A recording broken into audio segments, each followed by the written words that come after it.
नमस्कार जी, मैं Shifali secret of your life program में आपका ढेर सारा स्वागत करती हूँ। एक बार फिर से आपके सामने हाजिर हैं। आज आप ही के सवाल हम प्रोफेसर गुरदीप अरोड़ा साहब से पूछेंगे, तो पहले उनका स्वागत कर लेते हैं। प्रोफेसर, ओम नमः शिवाय। नमस्कार। प्रोफेसर, आपने पिछला एपिसोड जब किया शनि की 7.5 के ऊपर, तो बहुत सारे लोगों ने सवाल किए, कमेंट्स किए हमें कि आपने एपिसोड बनाया शनि की 7.5 के ऊपर, आपने इस बात का जिक्र नहीं किया क्या बच्चों के जो ग्रह हैं वो माँ बाप के ऊपर प्रभाव डालते हैं या नहीं प्रभाव डालते? बहुत अच्छा पूछा शिफाली जी आपने। क्या बच्चों के ग्रह माँ बाप के ऊपर आते हैं? मैंने आज से 5 साल पहले एपिसोड किया था, उसमें मैंने बताया था कि जो बच्चों के ग्रह होते हैं 13-14 साल तक कुंडली जो होती है वो माँ बाप के ऊपर होती है, खुद के लिए नहीं होती। मैंने बताया था, दिखाने की ज़रूरत नहीं होती, आप खुद अपनी कुंडली दिखाइए। लेकिन कई दफ़ा वर्ष फल में जब कभी 6-8-12 में गुरु ग्रह आ जाए, 6-8-12 में चंद्र ग्रह आ जाए और 6-8-12 में सूर्य आ जाए, सूर्य तो फिर भी क्रूर ग्रह है तो अच्छा ही होता है, जब कभी सौम्य ग्रह 6-8-12 में आते हैं तो वो ख़राब होते हैं, अच्छे फल नहीं देते। जैसे कि बुध 12वें घर में बहुत ख़राब होता है और छठे हाउस में तो फिर भी ठीक होता है, 8 हाउस में बहुत ख़राब होता है।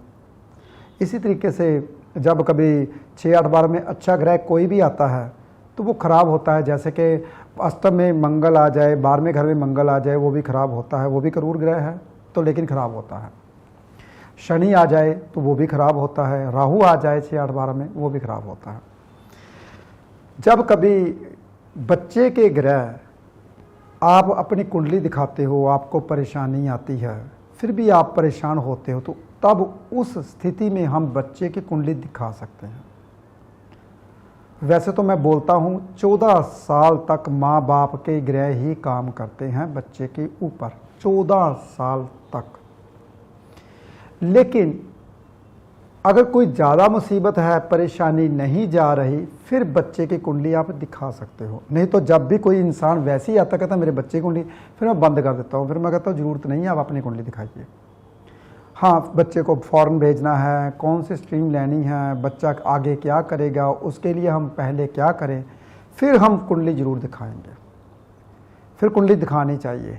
तो 14 साल तक तो ज़रूरत नहीं होती, जब 9वीं 10वीं बच्चा करता है तो तब भी दिखानी चाहिए भी आगे स्ट्रीम कौन सी लेनी है।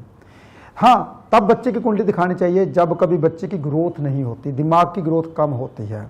दिमाग की ग्रोथ क्यों कम हो रही है, कोई कुंडली में दिक्कत तो नहीं है। और जब बच्चे का जन्म होता है उस वक्त कोई डॉक्टरों से गलतियां हो जाती हैं, कोई माँ बाप से गलतियां हो जाती हैं, उससे बच्चे के ऊपर असर आता है, तो वो उस स्थिति में हम बच्चे की कुंडली जरूर देखते हैं। और भी कई कारण होते हैं, लेकिन अगर नॉर्मल दिखाते हो तो 14 साल तक माँ बाप के ग्रह काम करते हैं, बच्चे की कुंडली नहीं दिखानी चाहिए। ये तो मैंने शिफाली जी की सवाल का जवाब दिया जी। अब कितना असर करते हैं ग्रह, कितना नहीं असर करते, ये साइंटिफिक रीजन से सुनिए। अगर बच्चा बीमार है, माँ भागती है, पिता को फ़ोन करती, छोड़ो काम सारे, बच्चा बहुत ज़्यादा बीमार है, डॉक्टर के पास लेके जाना है। तो अब पता चल गया बच्चे के ग्रह काम करते या नहीं करते। अब बच्चा बीमार हो गया बहुत ज़्यादा, तो उसको लेके दौड़ना पड़ा, पिता का काम बंद हो गया, घर में स्थिति खराब हो गई, बच्चे को हम लेकर जा रहे हैं। इस स्थिति में हम बच्चे की कुंडली जरूर देखेंगे। देखिए, जब कोई बीमारी या फिर बच्चे की ग्रोथ, सुनता कम है, दिखता कम है, तो हम जरूर कुंडली देखेंगे। ये मैंने साइंटिफिक रीजन से समझाया कि जब कभी बच्चा बीमार होता है ना, तो आपका केतु देव कहाँ पे बैठा हुआ है, पहले तो मैं आपकी कुंडली देखूंगा, बाद में मैं देखूंगा कि बच्चे की कुंडली में क्या है। पहले में आपकी। वैसे बच्चा ग्रह जब लेकर आता है वो 6-8-12 में ग्रह लेके तो नहीं आया, बुरे ग्रह लगन में तो नहीं लेके आया, बहुत सारे कारण होते हैं। कहीं गर्णमूल में पैदा तो नहीं हुआ, गर्णमूल में 27 दिन तक खुद के ऊपर भारी होता है, फिर 2.5 साल तक माता पिता के ऊपर भारी होता है। तो देखना पड़ेगा कि आपका बच्चा कौन से ग्रह लेके आया। जब बच्चे का जन्म होता है या जन्म होने वाला होता है तो उसी टाइम कुंडली जरूर दिखानी चाहिए कि हमारे जो ग्रह होंगे वो कैसे होंगे। अगर ऑपरेशन से होता तो टाइम निकाल लीजिए, सभी एस्ट्रोलॉजर टाइम निकाल देते हैं, तो अच्छा सा टाइम निकालिए। मुझे तो कम से कम 2-3 दिन लगते हैं समय निकालने में, क्योंकि मेरा नाम कल को बदनाम ना हो, प्रोफेसर साहब ने टाइम निकाला तो देखो बच्चा कैसा जन्म लिया।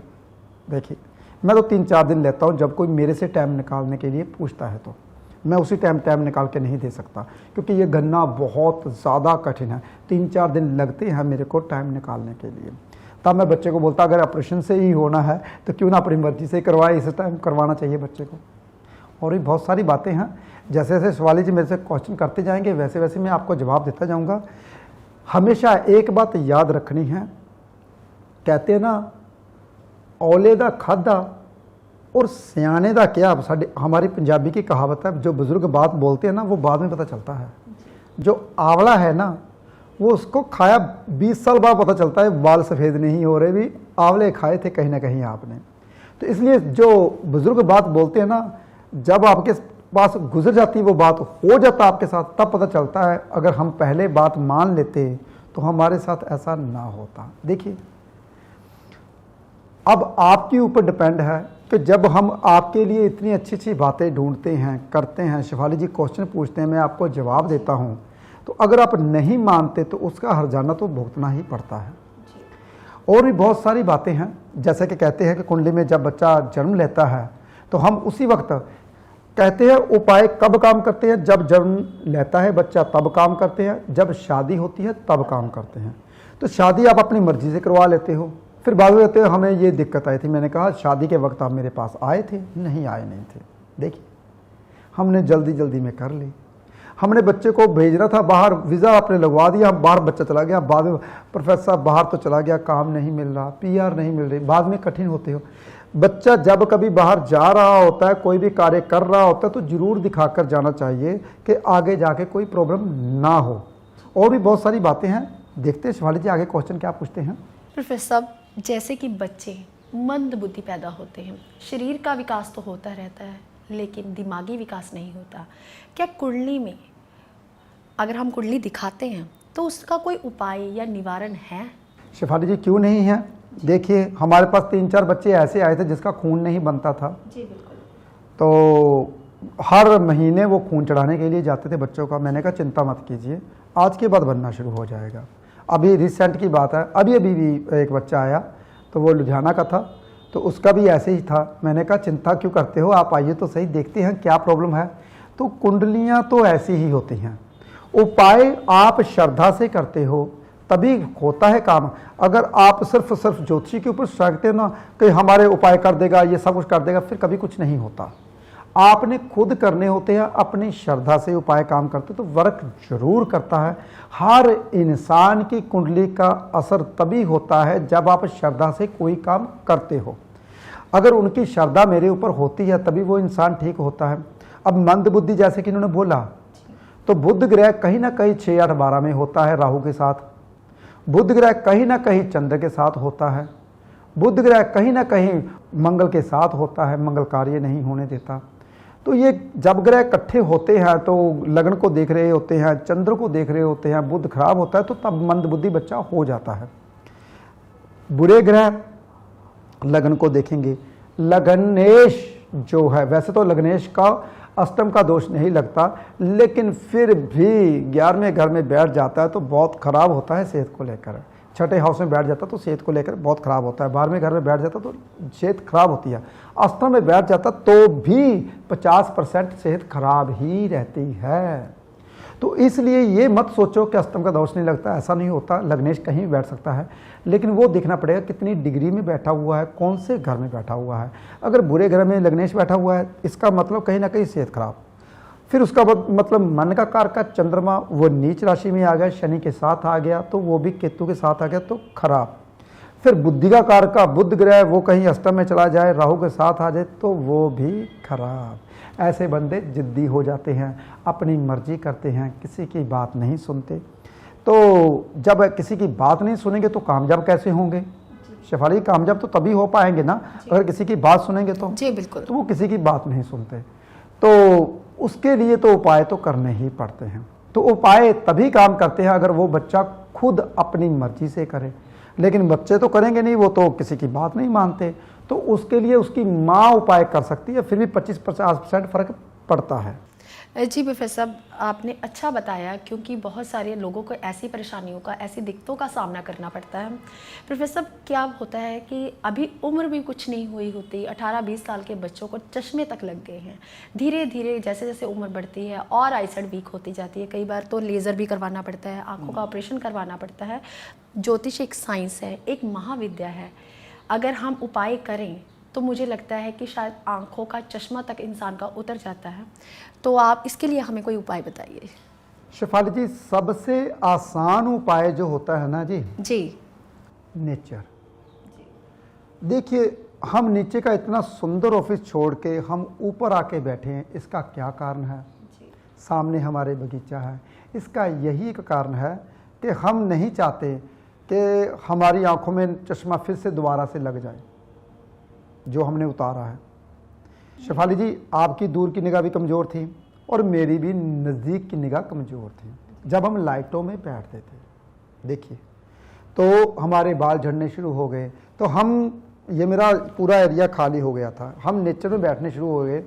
नेचर में बैठे हैं तो नेचर में जब हम बैठते हैं कुदरती लाइट में, जैसे कि हिमाचल वाले जितने पहाड़ी बंदे होते हैं उनकी आंखों की निगाह बहुत तेज़ होती है, वो नेचर में ज़्यादातर रहते हैं। इर्द गिर्द पहाड़ियाँ, इर्द गिर्द नेचर ही नेचर होती है, तो आंखों की निगाह कभी कमज़ोर नहीं होती। जो बच्चे लाइटों में बैठते हैं, ऑक्सीजन की कमी होती है और दिन रात एसी लगा के अंदर गेमें खेलते हैं, टीवी देखते हैं, उनकी आईसाइट तो वीक होगी ही होगी। ऊपर से वो थोड़ा सा बुद्धि का विकास नहीं हो पाएगा, वो अपनी बुद्धि को ग्रोथ नहीं, वो जहाँ पड़ा है उसको ऐसा लगता है मेरी दुनिया ही यही है। तो जब तक अपनी दुनिया को चेंज नहीं करोगे तो आपकी आईसाइट तो वीक होगी ही होगी। हाँ, सैर करते वक्त, जब आप सुबह सैर करते हो तो नंगे पाँव घास के ऊपर चलने से आईसाइट जो आपकी वीक है वो ठीक होनी शुरू हो जाती है, चश्मे उतरने शुरू हो जाते हैं। मैंने देखे हैं कई लोगों के चश्मे उतरे हुए जब इंसान मेरे से उपाय लेके जाते हैं। तो वैसे सबसे पहला उपाय तो नेचर है। जैसे आप नेचर के साथ रहोगे, नेचर आपको वैसा ही ज्योति प्रदान करेगी, क्योंकि ज्योति जो होती है वो सूर्य की ही होती है ज़्यादातर। तो उसी ज्योति से हम सब एक दूसरे को देखते हैं। तो वो ज्योति को कैसे जगाओगे? जब आप सूर्य की रोशनी में रहोगे।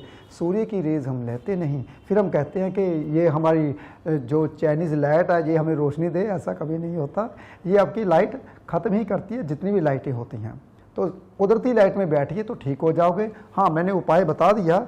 सुबह सुबह ओस के ऊपर नंगे पांव चलने से आपकी आंखों की जो निगाह कमज़ोर हो चुकी है वो ठीक हो जाती है। वैसे तो मैंने एक उपाय भी बताया था, उत्तराषाढ़ा नक्षत्र में संडे के दिन उत्तराषाढ़ा नक्षत्र हो और पूड़े बनाकर आप सूर्य को, भगवान को भोग लगाया जाए और खुद खाए जाएं, तो इससे भी आंखों की कोई भी बीमारी नहीं लगती। जी प्रोफेसर साहब, अभी आपने एक सॉलिड उपाय हमें बताया।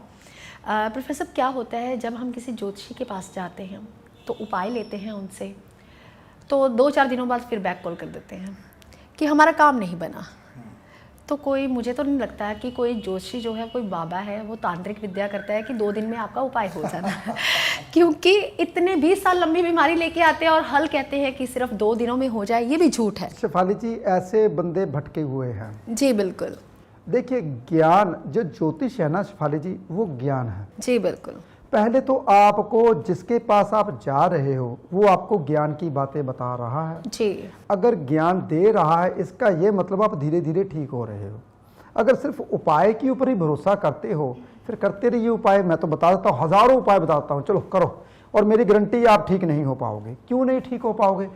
जब तक आप, देखिए मैंने आपको बोला कि घास के ऊपर चलने से आंखें ठीक होगी, करो और चलो, मेरी गारंटियां नहीं ठीक होंगी। वो कैसे नहीं ठीक होंगी? क्योंकि आपको समझाया नहीं गया अच्छे ढंग से। जी, किस वक्त करना है, किस वक्त करना है। Good, very good. जी शेफाली जी, ये चीज है ना जो हम उपाय जो कहते हैं ना, उपाय प्रोफेसर ने बताया हम किए। जी बिल्कुल। लेकिन कैसे किए, कैसे करने थे, इसलिए आपको ज्ञान होना बहुत ज्यादा जरूरी है। और आंखों की रोशनी कैसे ठीक होती है, उस पर चलने के पहले आप मेरी नकल कीजिए। मैं सबको बोलता हूँ, जो इंसान मेरी नकल ही कर लेता है ना, वो इंसान करोड़पति तो बनते बनता सेहतमंद भी हो जाता है। देखिए, पहले आपने गर्म पानी पीना है। मैं गर्म पानी पीता हूँ, फिर सैर करने के लिए जाता हूँ। 1 घंटा मैं सैर करता हूँ, थोड़ा सा पसीना आ जाता है। सैर का मतलब ये नहीं कि मटक के चलना शरीर को कष्ट ना देना। शरीर को कष्ट देना है भाई, थोड़ा सा फास्ट चलना है, कि पसीना आए आपको। पसीना जब आपको कोई पसीना आएगा तो सर्वाइकल की प्रॉब्लम, पीठ की दर्द, सब की परेशानियां दूर हो जाएंगी। फिर उसके बाद 1 घंटा सैर करने के बाद फिर आप 15 मिनट मटक मटक चल सकते हो, वो इसलिए कि जो पसीना आया वो सूख जाए। फिर उसके बाद आपने अपने जूते उतारने, ये ना हो कि पसीना आया हुआ है तो जूते उतारो घास पे चलो, इससे आपका नजला जुकाम हो जाएगा, बीमार पड़ जाओगे, क्योंकि गर्मी ने आपको सर्दी को आपने साथ ही साथ कर लिया। फिर आपने धीरे धीरे चलना, पसीना जब बिल्कुल सूख जाए, 15 मिनट हम भी ऐसे करते हैं शिफाली जी, बिल्कुल। जब पसीना सूख जाता है, आप बोलते हैं पसीना बिल्कुल सूख गया, फिर हम जूते उतारते हैं, अपने साइड पे रखते हैं, पैदल चलते हैं घास के ऊपर। फिर उसकी नमी जो होती है तलियों के ऊपर लगती है, तो दिमाग की जो नसें हैं, जो रोशनी वाली नसें हैं, वो खुलती हैं। देखिए ऐसे नहीं, जब तक ज्ञान नहीं होगा ना तो उपाय कभी काम नहीं करते। ज्ञान, जो एस्ट्रोलॉजर आपको ज्ञान देता है ना, तो तभी उपाय काम करते हैं। इसलिए मैं बोलता हूं भाई, जल्दबाजी मत किया करो। कुछ लोग बोलते हैं मुद्दे की बात करो, कुछ लोग बोलते हैं हमें शॉर्टकट में समझा दो। तो ऐसी बातें शॉर्टकट में कैसे समझाई जाती है? मुझे तो अभी तक शॉर्टकट मिला नहीं कि ज्योतिष में सीख लूं शॉर्टकट में, और मुझे ग्रंथों का शॉर्टकट नहीं मिला आज तक। श्रीमद् भागवत पुराण पढ़ रहा हूँ, वो अभी पूरा नहीं हो रहा। हमने गरुड़ पुराण जरूर पढ़ा था, वो पूरा जरूर हुआ था, वो 15-16 दिन में पूरा हुआ था। इसलिए छोटा पुराण तो हो जाता है, अगर मैं उसको एक दिन में पूरा करने की कोशिश करूँ तो कैसे होगा? श्रीमद् भागवत पुराण के 2 बड़े बड़े अध्याय हैं, कैसे पूरा होगा? और आजकल मैंने महाभारत भी शुरू कर रखी है, महाभारत के 6 पार्ट है बड़े बड़े, तो वो कम से कम 3-4 साल तो लगेंगे ही ना। तो इसको शॉर्टकट, इसको आप शॉर्टकट में बताओ। तो शॉर्टकट तो यही है, कौरव और पांडव लड़े तो कौरव हार गए, पांडव जीत गए, महाभारत का शॉर्टकट हो गया। तो शॉर्टकट तो यही है। जी बिल्कुल, हस्तिनापुर का सिंहासन ले लिया उन्होंने, बस ये कहानी खत्म हो गई। ये कहानी खत्म होती है। तो जन्मेजय बेचारा ऐसे ही यज्ञ करता रहा, ऐसे बेचारे उसका पोतरा था वो अभिमन्यु का, जन्मेजय राजा था, वो तो बेचारा ऐसे जग कर रहा था, वो तो उसका बीच में रोल ही नहीं आया उसका। तो शॉर्टकट, दुनिया भागती है शॉर्टकट की ओर। जब तक शॉर्टकट में रहोगे तो शॉर्टकट मारते रहोगे तो दुखी ही रहोगे जिंदगी में। हाँ, एक बुजुर्ग ने एक बात जरूर बोली थी, वो मुझे अभी तक याद है। कहते हैं शॉर्टकट जो अपनाता है वो दुखी ही रहता है। जी बिल्कुल। देखिए आज तक जिन जिन लोगों ने शॉर्टकट अपनाए हैं वो दुखी होते हुए मैंने अपनी आंखों से देखे हैं। इसलिए लंबा रास्ता जरूर पकड़िए, शॉर्टकट मत जाइए। यहाँ पे बहुत बड़ी कहानी बनती है, वो मैं सुनाऊंगा, वेदों की कहानियाँ। मेरे वेद पुराण चैनल के ऊपर आइए, वहाँ पे कहानियाँ सुनाऊंगा। जब महाभारत शुरू होगा तो बहुत गजब का महाभारत शुरू होने वाला है। महाभारत कथा मैं अपने मुख से सुना रहा हूं, पहले मैं पंडित जी से सुनता था, आप पंडित जी की आवाज़ सुनते थे, ऐसा नहीं है। मैं सिर्फ और सिर्फ उसकी कहानियां और उसका सार बहुत ध्यान से सुना रहा हूं। तो सुनने वाली चीज़ें, मुझे पता चला कि 5वां हमारा वेद है वो महाभारत है। आपको उससे दूर रखा गया ताकि आप ज्ञान से दूर रहो। कोई बात नहीं, चल रहा है अभी ज्ञान की बातें तो बताऊंगा। इसलिए एक बात याद रखनी है, कभी भी ज़िंदगी में शॉर्टकट नहीं अपनाना, कभी भी ज़िंदगी में जल्दबाजी नहीं करनी, हम एकदम से ठीक हो जाए। अरे भाई इतनी लंबी बीमारी है, एकदम से नहीं ठीक होगी, 3-4 दफ़ा आना पड़ेगा।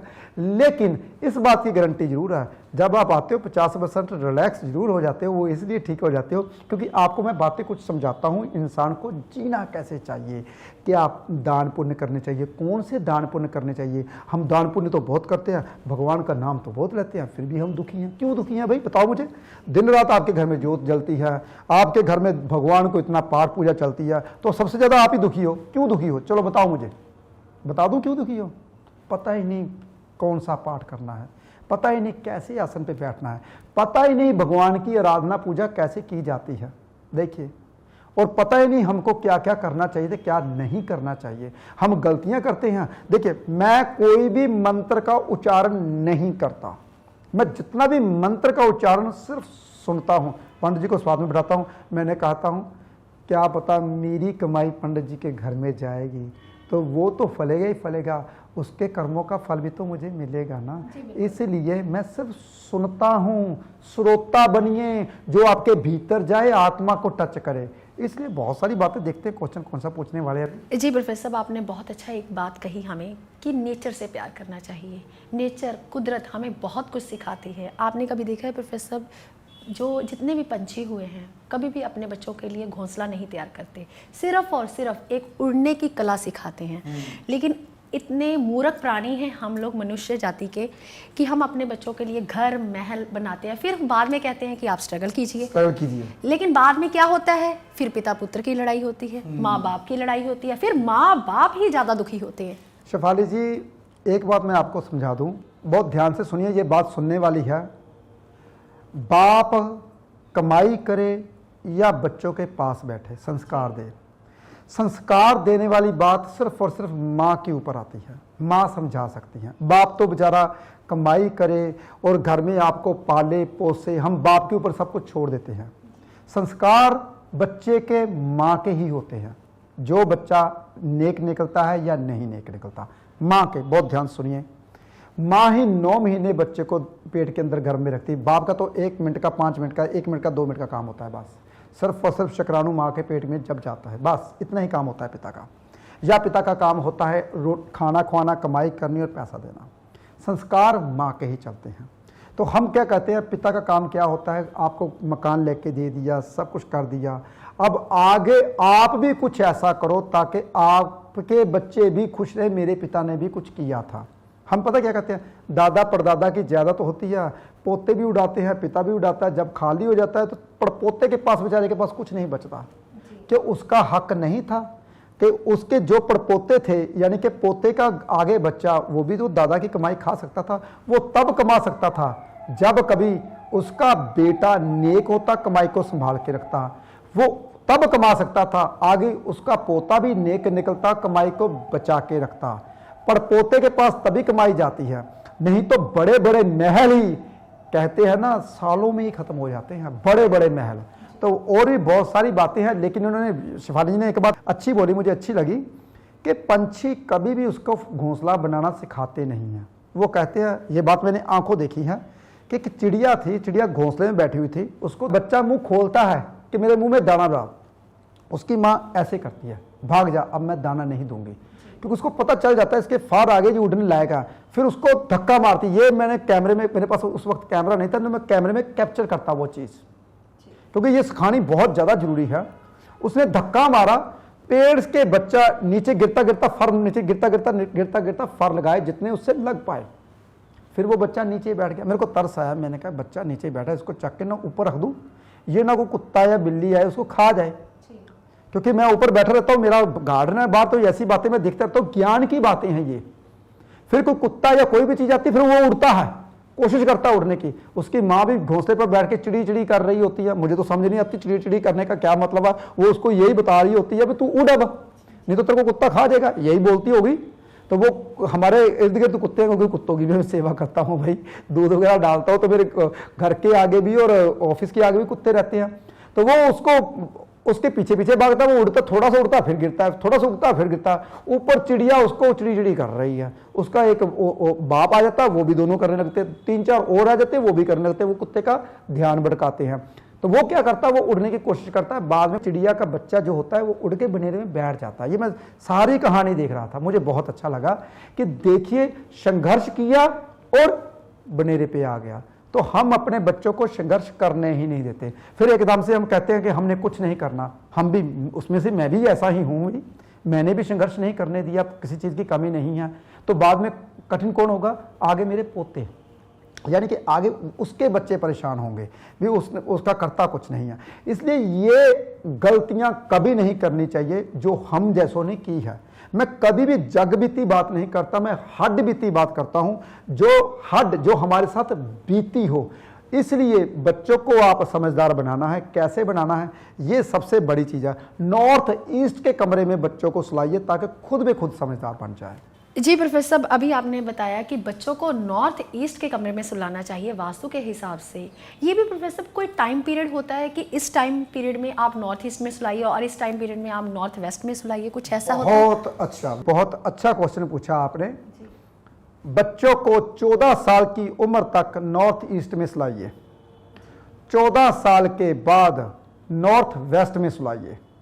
जब नॉर्थ वेस्ट में दिमाग चलना शुरू हो जाएगा, पढ़ाई आगे ग्रोथ करेगी, आइडिया आने शुरू हो जाएंगे, और 25 साल के बाद जब शादी हो जाए तब साउथ वेस्ट में सुलाइए, ताकि उसको हेड का कमरा दीजिए, ताकि वो भी बाप बन सके, वो भी उसको भी अकल आ सके मैंने क्या करना है क्या नहीं करना। ये जो एज मैंने बताई, इस एज में ऐसे ऐसे करना चाहिए। लेकिन और भी बहुत सारे क्वेश्चन है, पीछे इशारे आने शुरू हो गए हैं। अगले एपिसोड में जैसे शिवाली जी पूछेंगे मैं आपको जवाब दूंगा। जी प्रोफेसर साहब, ये आप ही के एपिसोड सुन सुनकर मेरे को भी इतना ज्ञान हुआ, क्योंकि आपके जो एपिसोड हैं, जैसे कि आपने सीक्रेट ऑफ योर लाइफ रखा है अपने प्रोग्राम का नाम, ये एपिसोड हमें अज्ञानता से ज्ञान की ओर लेके जाता है और गरीबी से अमीरी की ओर लेके जा रहा है। क्योंकि मैंने गरीबी से अमीरी इसलिए बोला, जब ज्ञान आता है तो हमारा दिमाग चलता है, जब दिमाग चलता है तो इंसान कमाने जाता है, जब कमाने जाता है तो गरीबी दूर हो जाती है। तो इस एपिसोड को आपने ज़्यादा से ज़्यादा लोगों तक शेयर करना है, ताकि ये ज्ञान भरी बातें जो हैं आप सब तक पहुंच पाए और आप भी अज्ञानता से ज्ञान की ओर चले जाएं। और कमेंट में आपने, जैसे आप अपने व्यूज़ देते हैं, आप ही के सवाल मैंने उठाए हैं, तो आप कोई ना कोई व्यूज़ ज़रूर दीजिए हमें अपने कमेंट में, चाहे आप ओम नमः शिवाय ही लिखिए। आप अपना ध्यान रखें, खुश रहिए। फिलहाल आज के लिए इतना ही। नमस्कार।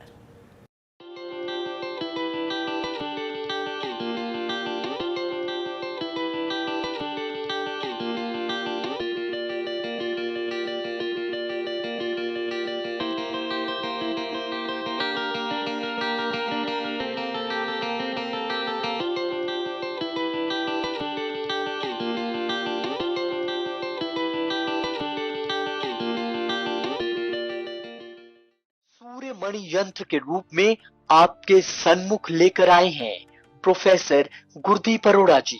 पूजा विधि से अभिमंत्रित कर प्रोफेसर गुरदीप अरोड़ा जी ने सूर्य मणि यंत्र को तैयार किया है। जो इंसान फोबिया यानी डर की बीमारी से पीड़ित है, उन्हें निडर बनाता है। जो रोज सूर्य मणि यंत्र के दर्शन करता है, यह सूर्य मणि यंत्र आपको कामयाबी की बुलंदियों तक पहुंचाता है। और अपने अपनों का जीवन बदलने के लिए अपने घर ले आए अभिमंत्रित सूर्य मणि यंत्र।